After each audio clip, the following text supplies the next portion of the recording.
Buenos días.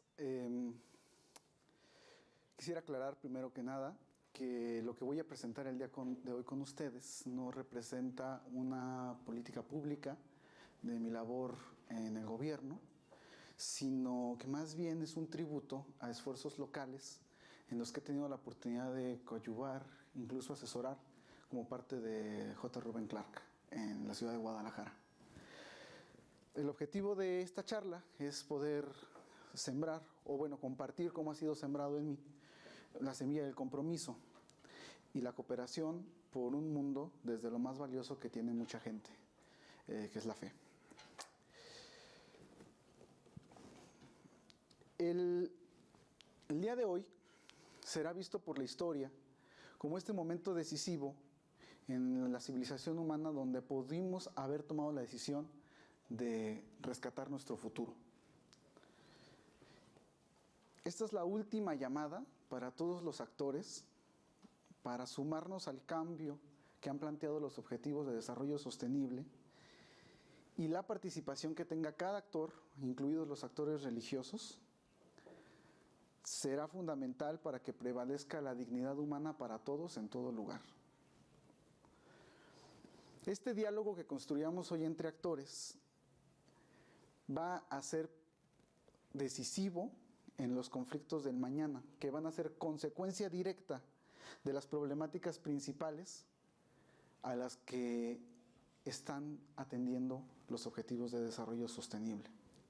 Estoy hablando del rescate al medio ambiente, estoy hablando de la reducción de las desigualdades, estoy hablando del derecho a tener agua potable y a la vida misma. Cuando la crisis se asevere, tendremos que tomar decisiones de vida o muerte. Las religiones tienen el imperativo moral de hoy asegurar la humanidad del humano de mañana. En palabras de Jaime Tatay, un jesuita, a través de las religiones podríamos sostener la sostenibilidad. Actualmente, una de las responsabilidades de los actores religiosos incluye ya el fomentar espacios para el diálogo. Y es imperativo que estos espacios de diálogo se mantengan alejados de la simulación, del interés económico y político disfrazado de doctrina, de los discursos que monopolizan la verdad y de la negación de los derechos a las minorías. Lo que voy a analizar es el resultado de grandes activistas religiosos que han tomado un compromiso muy importante en un punto del mundo, la ciudad de Guadalajara, en los últimos 15 años, y que han estado haciendo esto de diferentes maneras. No solamente lo estoy analizando como un estudio de casos que puede darnos alguna posible política pública, sino en realidad lo hago porque en nuestra Constitución en México tenemos un mandato constitucional de no discriminación, pero también un mandato constitucional de inclusión. Y en mi país, la idea de la inclusión no está muy tratada en las políticas públicas todavía. De hecho, me dio mucho gusto escuchar la ponencia del doctor Miranda, que ya está hablando de una perspectiva más completa, más moderna. También creo que es muy valioso hacer el estudio de este tipo de casos en lo local. Soy de la idea que tenemos que pensar en una perspectiva global, pero el cambio de la sociedad, las grandes transformaciones culturales se dan desde lo local. Entonces, espero sirvan estos casos para poder tomar buenas prácticas desde toda la experiencia que ustedes tienen y lo podamos retroalimentar para mejores buenas prácticas. Estos son los 3 casos que estoy analizando. Una fundación que se llama Carpe Diem Interfe, el Consejo Interreligioso del Estado de Jalisco y un programa que se realizó entre una organización que se llama FUNDEG y la Comisión Estatal de Derechos Humanos del Estado de Jalisco. Les voy a ir explicando brevemente cuáles son las diferencias en estos 3 casos por el tiempo que tengo, a fin de que se vaya viendo un contraste, ¿no?, de estos 3 interesantes ejercicios. El primero, Fundación Carpe Diem Interfe, es un movimiento que se creó por un padre jesuita llamado Alberto Manzano, en el que estaba buscando un espacio en el que todos pudiéramos relacionarnos a pesar de nuestras diferencias culturales y poder aprender a entendernos y a generar inclusión bajo lemas como todos bajo el mismo cielo. Esta organización puso reglas muy claras desde su origen y creó una asamblea horizontal en la que podían participar comunidades religiosas formalmente institucionalizadas, pero también informalmente. No tenía que ser necesariamente el líder religioso institucional de la organización el que participara en ella, sino podía haber ciertos grupos de estudio de estas comunidades que pudieran estar interesados en participar. Tenía una lógica muy horizontal, porque lo que se fomentaba era el diálogo, y tenían como regla primordial no llevar una agenda política. Ellos no tienen un vocero de la fundación. Cuando se invitaba a gente de Fundación Carpe Diem a eventos para temas de derechos humanos, la invitación se pasaba a todos los miembros de la fundación y entonces quien deseaba asistir, asistía, pero en representación de su propio grupo, nunca a nombre de la Fundación Carpe Diem. Luego tenemos al Consejo Interreligioso del Estado de Jalisco, que está conformado desde 2017 por 13 iglesias, pero son 13 iglesias cristianas, todas de denominación cristiana. Y es un consejo que se creó, digamos, a través de un esfuerzo de una organización civil que busca crear consejos interreligiosos en todo el país. Están indirectamente apoyados por el subsecretario de Asuntos Religiosos del Estado, aunque no es una institución pública y no es un consejo que se encuentre regulado en la ley. Este consejo tiene una especie como de acta constitutiva, modelo que siguen todos los consejos que se han creado en esta misma idea, y tienen una base ideológica común, tienen una serie de principios que defienden el tema de la defensa de la vida, la defensa de la familia, los valores, y esto les genera la posibilidad de crear una agenda política en común. Sin embargo, también esto les ha creado un muro que impide que otro tipo de denominaciones que no apoyan esta base ideológica pues sean excluidos de formar parte del grupo. Entonces son como elementos interesantes que tienen uno por un lado y otro de otro lado de manera muy distinta, ¿no? Ellos sí tienen un representante que se puede votar y que de hecho participa activamente en llevar a cabo su agenda política. Y por el otro lado tenemos este espacio que se llama el Programa de Atención a Familias de Desaparecidos que creó FUNDEG y la Comisión Estatal de Derechos Humanos. ¿Qué pasó con ellos? FUNDEG es una organización de madres y familiares de personas desaparecidas en México. Es un problema muy serio en nuestro país que nos preocupa muchísimo en todos los niveles de gobierno. Es producto de bueno, la violencia sistematizada que ha habido por muchos años en nuestro país por el crimen organizado, y ha habido colectivos de madres que se han reunido y han hecho actos heroicos de ir a buscar en las cárceles, de ir a buscar en los centros psiquiátricos, de ir a buscar en las fosas y tratar de hacer la tarea que por mucho tiempo pues, el gobierno no había estado haciendo y que tenemos hoy una gran deuda con estos grupos y es algo que bueno, nos aqueja y nos preocupa muchísimo en México ahorita. Y este grupo, en una de sus diversas reuniones con la Comisión de Derechos Humanos, manifestó una cosa muy interesante. Y decía Sonia Griselda Zúñiga, una de las madres, que había algo que el gobierno nunca le iba a poder dar y que ella tenía un vacío muy grande, que a pesar de que agradecían el apoyo de la comisión y agradecían el apoyo de la fiscalía, ellos tenían un vacío que era muy difícil de llenar y era que tenían un vacío espiritual. Y entonces el presidente de la Comisión Estatal de Derechos Humanos se planteó si esto era un tema delicado, obviamente, podía ser algo que pudieran como comisión incluir en sus servicios de atención a familiares de víctimas. Y después de consultarlo en la misma comisión, tuvimos la oportunidad en J. Rubén Clark de poder apoyar de manera consultiva. Coincidíamos que podía ser un ejercicio de diálogo interesante si se estableció una metodología clara. Entonces se realizó el ejercicio de establecer algunas reglas, es decir, no busquen a una denominación en particular, sino abran la convocatoria para que cualquier persona de cualquier culto o de cualquier filosofía de vida que crea que tiene herramientas útiles para apoyar a una persona que se encuentra en esta situación, pueda recibir herramientas espirituales. Y esto fue bien recibido. Personas de la comunidad budista, personas de la comunidad de la Luz del Mundo, personas de iglesias cristianas, obispos, se empezaron a involucrar, pero la regla era no proselitismo y tenías que estar antes de participar, bien enterado de los estándares de derechos humanos para el acompañamiento de víctimas. Los objetivos, se dan cuenta, si se estructura, ya nos van planteando cuestiones diferentes. Mientras Carpe Diem Interfe, su objetivo principal es el intercambio de ideas y el conocer más allá, en el Consejo Interreligioso es generar una inercia con el gobierno. Y en el objetivo de la Comisión Estatal y su programa es generar un beneficio para un grupo que está en una afectación particular. Los resultados que han tenido han sido muy diferentes. De este lado se han generado, incluso la primera reunión del Parlamento Mundial de Religiones que se ha hecho en México, la hicieron estos chicos de Carpe Diem Interfe, sin dinero y sin nada, pero con muchísima honestidad. El Consejo Interreligioso generó algo que a mí me pareció muy interesante, generó un taller para capacitar a los colectivos que atienden a migrantes en la zona metropolitana de Guadalajara, con herramientas útiles para dar asistencia a migrantes, y eso lo hicieron en colaboración con los gobiernos. Y la Comisión Estatal yo creo que tuvo un muy hermoso resultado con por lo menos un par de sesiones en donde han tenido este tipo de acercamientos valiosos, ¿no?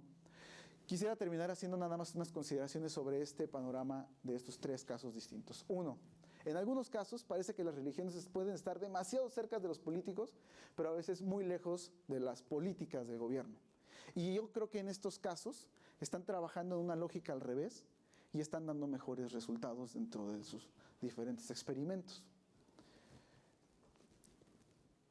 Creo que el diálogo intercultural, por lo menos en nuestro contexto de Jalisco, puede tener un impacto muy directo, y esto lo están demostrando, cuando responde a necesidades sociales.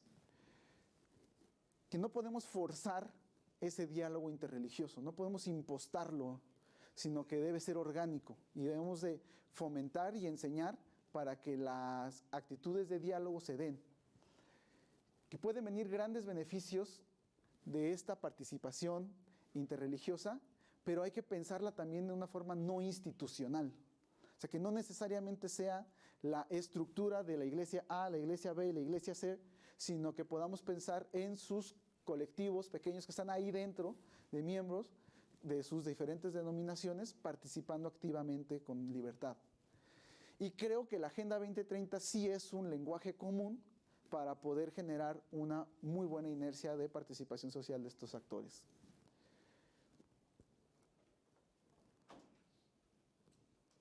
En conclusiones, yo le apuesto mucho desde hace años a que de verdad los grandes cambios de nuestro país vienen de los esfuerzos de las personas comunes.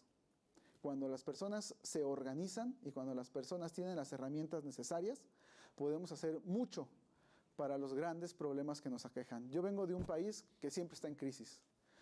Por ahí he leído que, o sea, México, pues la crisis es como un fenómeno bien raro, que no sabemos ya ni cuándo empezó y que nos acompaña todos los días, ¿no? Que es como incluso completamente contrario a lo que debería ser una crisis, que es algo que en un momento te pega y que tiene un fin, ¿no? Pues nosotros la crisis es como un estilo de vida. Pero en ese estilo de vida hemos desarrollado esfuerzos muy valiosos, y creo que, y mi invitación sería esa para ustedes, que si podemos articular a nuestras diferentes comunidades para que se tomen en serio el gran reto que es el rescate de nuestro mundo, podemos darle las herramientas para que los gobiernos locales y los gobiernos nacionales corrijamos el rumbo. Muchas gracias.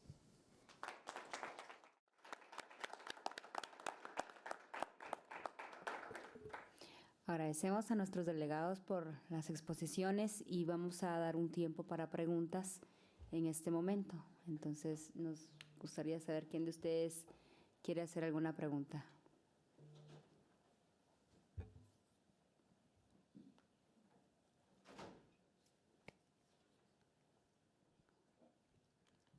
Buenas tardes. Yo tengo una pregunta para Marco Midense. Tú hablaste acerca de la participación de representantes religiosos en la formulación de política nacional. Quisiera saber un poco más de los detalles de cómo esas organizaciones participaron en el proceso de formular política.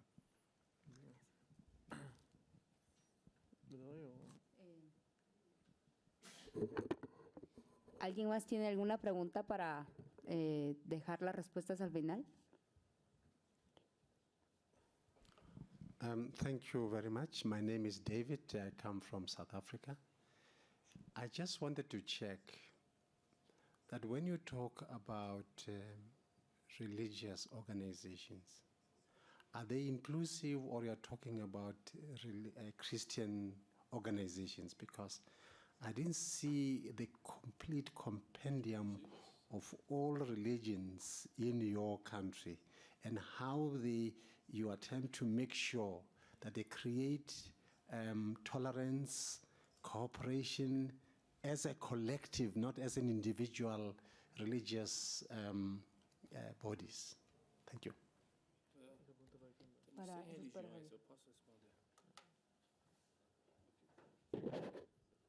¿Alguien más? ¿No? Bueno, vamos a pedirle a Marco Midense que pueda responder la primera pregunta y la segunda pregunta va para Javier. Para ambos. Okay.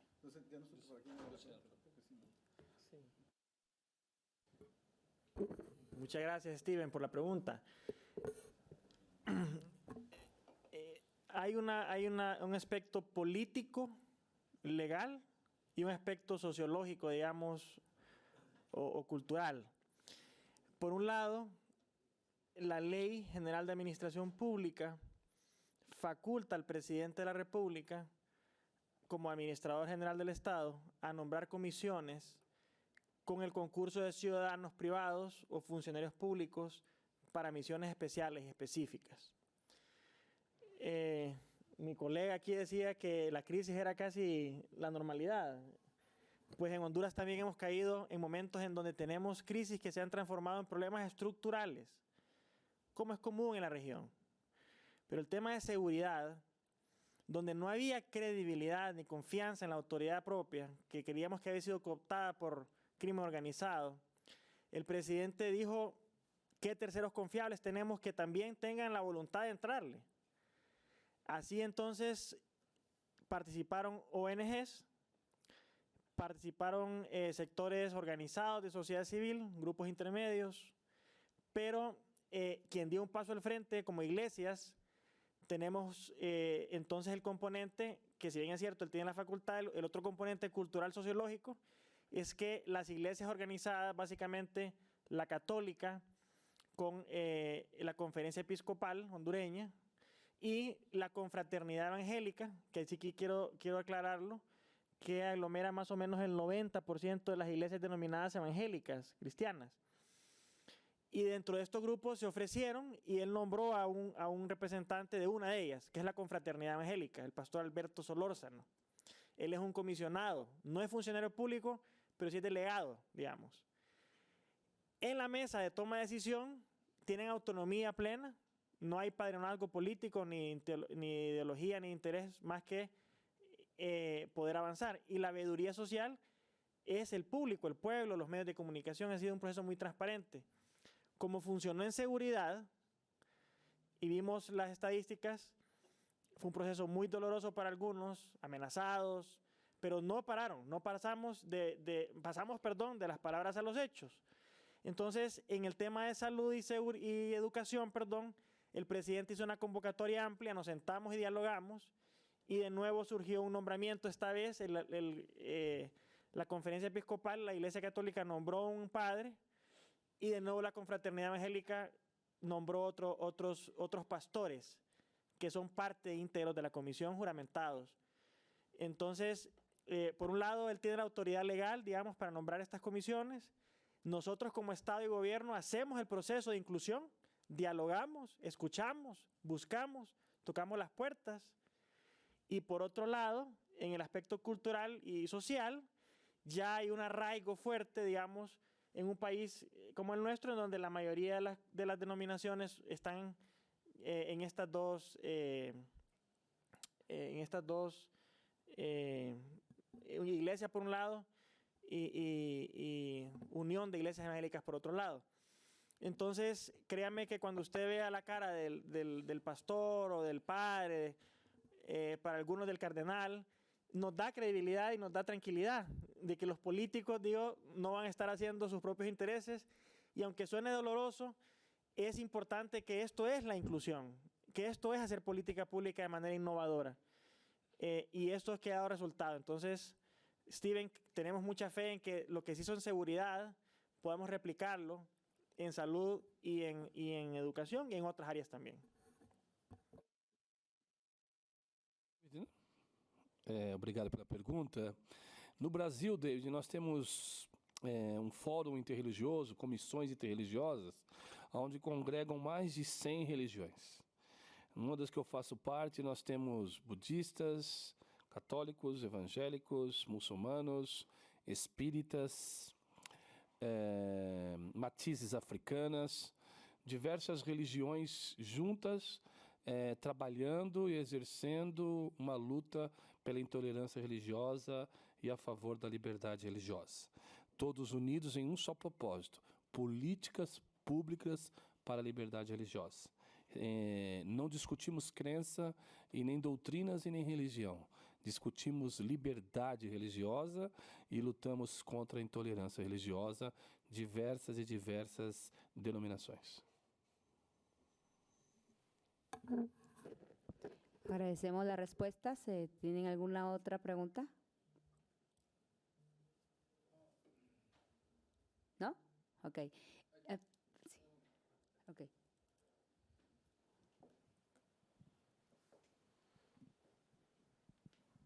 Muchas veces, perdón, Roberto Blancarte de México. Muchas veces me ha tocado ver e incluso coordinar grupos interreligiosos en algún tiempo para defender la libertad de religión y otras libertades. Y me ha tocado ver que desafortunadamente en muchos de nuestros países, muchos grupos solo defienden sus libertades, pero no están dispuestos a concederle las mismas libertades a otros. Por ejemplo, muchas comunidades indígenas buscan la defensa de su identidad cultural, pero muchas veces esa identidad cultural y sus principios y sus costumbres los llevan a discriminar a las mujeres. Y así podría hablar de muchos ejemplos de grupos que buscan defender sus propios derechos, pero cuando se pretende garantizar los derechos de otras personas que piensan distinto o que son distintos, ya no se defiende igual. Entonces me gustaría saber cómo funcionan estos mecanismos, si hay alguna relación, digamos, desde gobiernos para, digamos, hacer funcionar esto con las mayores libertades para todos.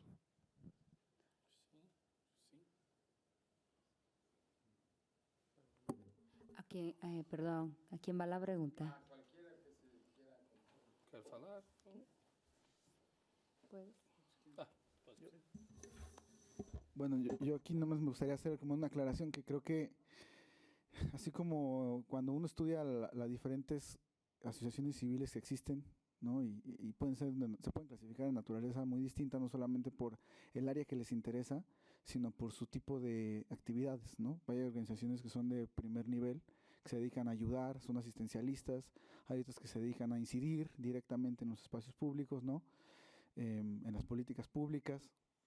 Y yo creo que también en el tema de asociaciones religiosas tenemos una visión como un estereotipo de cómo son las incidencias en la vida pública de las organizaciones religiosas, como que es un movimiento fundado por las cabezas de las iglesias.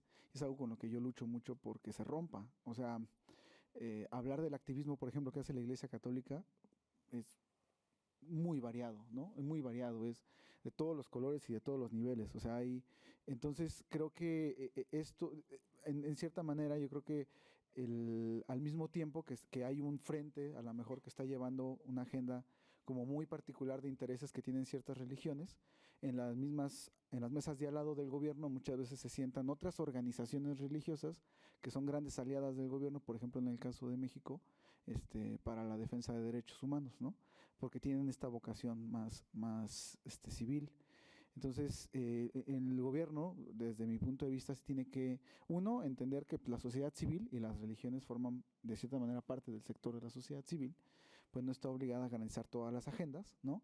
Pero para mí la mejor manera de poner en el lugar adecuado la participación de la sociedad civil y permitir que ésta no inhiba las participaciones de otros movimientos que piensan distinto, o más aún derechos de minorías, es poner reglas claras en los modelos de participación, transparencia máxima, sesiones abiertas, donde se puedan discutir claramente y con minutas qué es lo que se está llevando. O sea, y este tipo, la transparencia y la participación ciudadana en serio, es muy sana también para las religiones. Ayer decían que el tema de la religión, los conflictos religiosos se tienen que estudiar a la luz de la anticorrupción, y así como las medidas anticorrupción ayudan al gobierno, también ayudan a que la gente pueda darse cuenta del gran papel que pueden tener las religiones, ¿no? En una mesa limpia, en una mesa clara, en una mesa donde las voces son escuchadas y se da el tiempo a cada quien, también se valora más la opinión que está dando cada actor, ¿no? Pero si seguimos haciendo la puerta cerrada, entonces esto fomenta la sospecha, ¿no?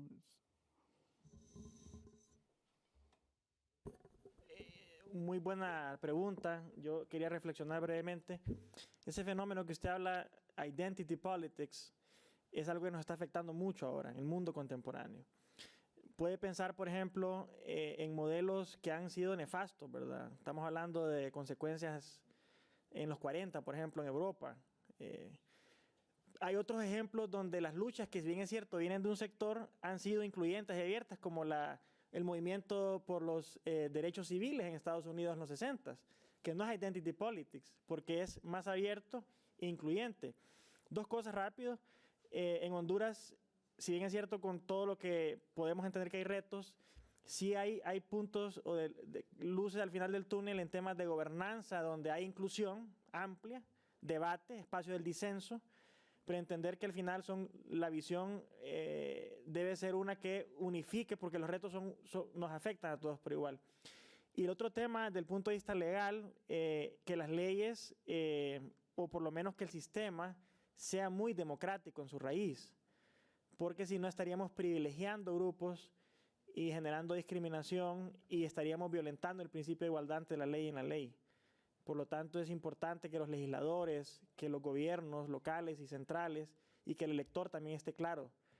En estos tiempos en donde la demagogia y la democracia está siendo afectada, hay mucho peligro en caer en lo que usted dice. Entonces es un momento de alerta a los que somos tomadores de decisión, pero los que nos ponen ahí es más importante, el pueblo, ¿verdad? Estamos agradeciéndoles por su participación. Y por la importancia que hay entre la comunidad y el gobierno para poder defender la libertad religiosa. Vamos a terminar, luego de terminar acá, vamos a tener un espacio de 10 minutos y luego vamos a ir al salón número 303 para la cuarta plenaria. Y nuevamente, gracias a todos por estar acá y les damos un fuerte aplauso a los expositores.